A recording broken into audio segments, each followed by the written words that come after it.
Body तो decompose हो चुकी है पूरी, पहचान में नहीं है बॉडी। मोबाइल और आधार कार्ड से पहचान हुई है और कपड़ों से पहचान हुई है। काम के लिए गया था कि मैं काम के लिए जा रही हूँ पुरानी दिल्ली। फिर वो मतलब आया नहीं, वो कह रहा था कि मैं शाम को आ जाऊँगा। अभी जैसे एक मेरे पास सईद नगर का इंसिडेंट आया है और एक फरीदाबाद का एक इंसिडेंट आया है और एक ये इंसिडेंट हुआ है फाइज का। तो ये इंसिडेंट एक ही जैसे सिनेरियो में हुए कि वो बच्चे गायब हुए हैं, घर से गए हैं किसी काम से और फिर वापस नहीं आए हैं। पुलिस ने कुछ खास वो नहीं, कुछ नहीं। जैसी कंप्लेंट, मिसिंग कंप्लेंट हम करा के आए थे वैसी की वैसी वो पेंडिंग में वैसी। मुझे लग रहा है मुस्लिम होने की वजह से भी कि प्रशासन थोड़ी लापरवाही कर रहा है हमारे साथ, क्योंकि अभी तक कोई स्ट्रिक्ट कार्रवाई नहीं करी गई है अभी तक।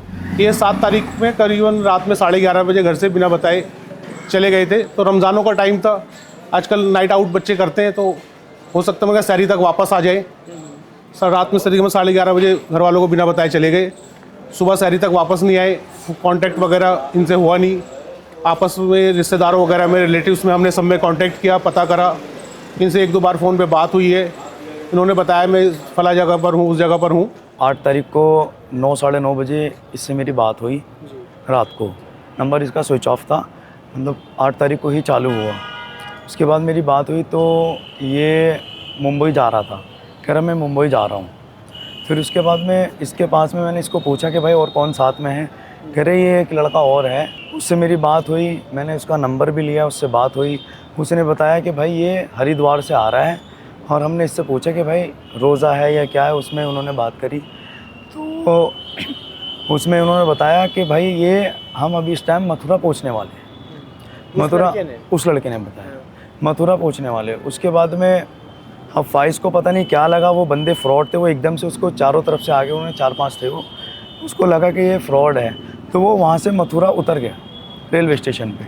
उसके बाद मेरे पास फ़ोन आया उसका, मैंने बोला उसको, मैंने हाँ बता क्या बात होगी।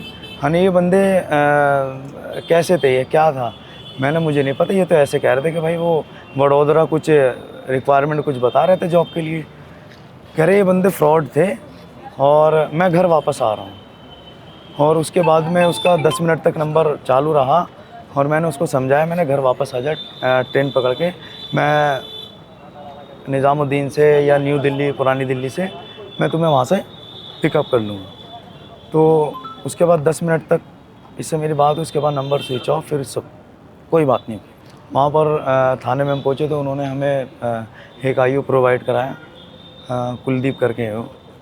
तो उनसे मेरी बात हुई, उन्होंने बोला कि कल मैं आपको कॉल करूँगा, आप थाने में इसके 2 फ़ोटो वैसे छोटे और 4 फ़ोटो बड़े वाले 9x12। तो मैंने वो बनवा के रखवा लिए। कल अगले दिन मैंने उनको कॉल करी तो उन्होंने बोला भाई मैं छुट्टी पे हूँ, मैं रेस्ट के लिए आया हूँ। फिर उसके बाद में उन्होंने बोला मैं कल आपको खुद कॉल करूँगा, आप आते हैं। अगले दिन मैंने फिर कॉल करी, वो कह रहा भाई मैं कहीं इधर बिज़ी हूँ। तो ऐसे ही निकलते निकलते 4-5 दिन बीत चुके हैं। कुछ चीज़ें नोटिस करी हैं, जैसे उसको लैपटॉप पे कुछ काम करता रहता था और लैपटॉप में कुछ कंटेंट मिला है, जैसे कुछ स्टिकर्स मिले हैं, वो मुझे लग रहा है डार्क वेब से रिलेटेड है, कि किसी एक स्कैम के अंदर या किसी मिस्टीरियस चीज़ों के अंदर वो फंसा है कि डार्क वेब के थ्रू। तो कहीं ऐसी जगह फंस गया जहाँ किसी से शेयर भी नहीं कर पा रहा, बात भी नहीं कर पा रहा है। और जब से लापता हुआ है, यानी घर वालों को कुछ भी नहीं पता है इस चीज़ के बारे में। तो हम कोशिश कर रहे हैं कि कुछ हमें एक हिंट मिले। जैसे उसको एक बहनोई साहब को कॉल किया था लास्ट कॉल में उसने ये बताया है कि मैं किन्हीं गलत लोगों के चुंगल में फंस गया हूँ। तो बस यही चीज़ मुझे थोड़ी अटपटी लग रही है। इसके लिए कुछ कार्रवाई तो होनी चाहिए। प्रशासन ने तो कोई हेल्प नहीं करी। जैसे इन्होंने टाइमली एफआईआर भी कराई है, उन्होंने एटलीस्ट कोई भी फैमिली से कोई अपडेट नहीं दिया, कुछ नहीं दिया। सीधा लास्ट कॉल आती है येस्टरडे, एक कॉल आई है कि उन्होंने ये बोला है कि भाई एक अनआइडेंटिफाइड बॉडी हमें मिली है और उसके थ्रू एक डॉक्यूमेंट्स मिले हैं, कुछ आधार कार्ड मिला है, तो रिकॉग्नाइज़ करके उन्होंने कॉल किया है। तो हम लोग पहुँचे हैं पलवल के थाने में, वहाँ जाके बॉडी कुछ निकला। बॉडी इस कंडीशन में थी कि वो रिकॉग्नाइज़ भी नहीं कर पा रहे थे हम, क्योंकि यानी कि ऑलमोस्ट 70% डिकम्पोज हो चुकी है बॉडी।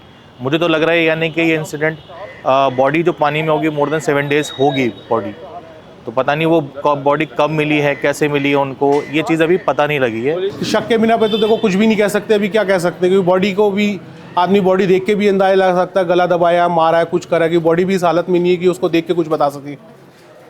कि मर्डर हुआ है ये या खुदकुशी करी है, क्या है, इस बारे में कुछ भी अभी कहना मुनासिब नहीं है। ये कुछ तो चल रहा है, कोई रैकेट है जो एटलीस्ट नई जनरेशन को टारगेट कर रहा है, जहाँ तक मैं एज्यूम करूँ, क्योंकि अभी रिसेंट में 3 इंसिडेंट हो चुके हैं इसको इंसिडेंट, और कुछ इंसिडेंट ऐसे होंगे जो हमारी नॉलेज में भी नहीं होंगे। कौन कौन से इंसिडेंट हुए हैं बताइए। अभी जैसे एक मेरे पास सईद नगर का इंसिडेंट आया है, और एक फरीदाबाद का एक इंसिडेंट आया है, और एक ये इंसिडेंट हुआ है फाइज का। तो ये इंसिडेंट एक ही जैसे सिनेरियो में हुए हैं कि वो बच्चे गायब हुए हैं, घर से गए हैं किसी काम से और फिर वापस नहीं आए हैं, रिपोर्ट की, और उन तीनों की ही बॉडी पानी में मिली है। नाम भी बताते हैं। देखो 2 के तो नाम मुझे पता है, बाकी तो मुझे नहीं पता है। एक फाइज़ है ये जिसका अभी मैं कज़न हूँ, और एक है अनस कुरैशी, पुरानी दिल्ली वाले अरीब का भी, तो उनसे मैं अवेयर हूँ। उनके साथ सेम इंसिडेंट हुआ कि वो बच्चे घर से कुछ बोल के गए हैं और फिर वो वापस नहीं आए, और उनकी बॉडी हरियाणा में ही मिली है। और सबसे ताजुब की बात तो ये है कि ये दोनों ही नौजवान 22 से 25 साल की उम्र के थे, तीनों ही, यानी कि ऑलमोस्ट इनके साथ सेम एक्टिविटीज़ हुई। अब ये कौन इन्वॉल्व हैं, इसके लिए तो पुलिस को और हमारे प्रशासन को कुछ कार्रवाई करनी चाहिए। मांग तो यही कि देखो ये एक्टिविटीज़ ना हो, इनको रोकी जाए। क्राइम बढ़ता जा रहा है और ये क्रिमिनल एक्टिविटीज़ हो रही हैं कहीं ना कहीं, अभी इंटरनेट के थ्रू हो रही हैं या कैसे हो रही हैं, कैसे इन जनरेशन को टारगेट करा जाए। तीनों केसेस मुस्लिम हैं, तो अभी तक कोई, इवन मुझे लग रहा है मुस्लिम होने की वजह से भी कि प्रशासन थोड़ी लापरवाही कर रहा है हमारे साथ, क्योंकि अभी तक कोई स्ट्रिक्ट कार्रवाई नहीं करी गई है अभी तक। तो मैं चाहता हूँ आपके चैनल के माध्यम से अगर कोई प्रशासन हमारी इस बात को पहुँच रही है उन तक, तो वो हेल्प करें हमारी, और इस केस को सीरियस वे में लें और स्ट्रिक्ट वे में इस पर कोई कार्रवाई करें और एक्शन लें इस पर।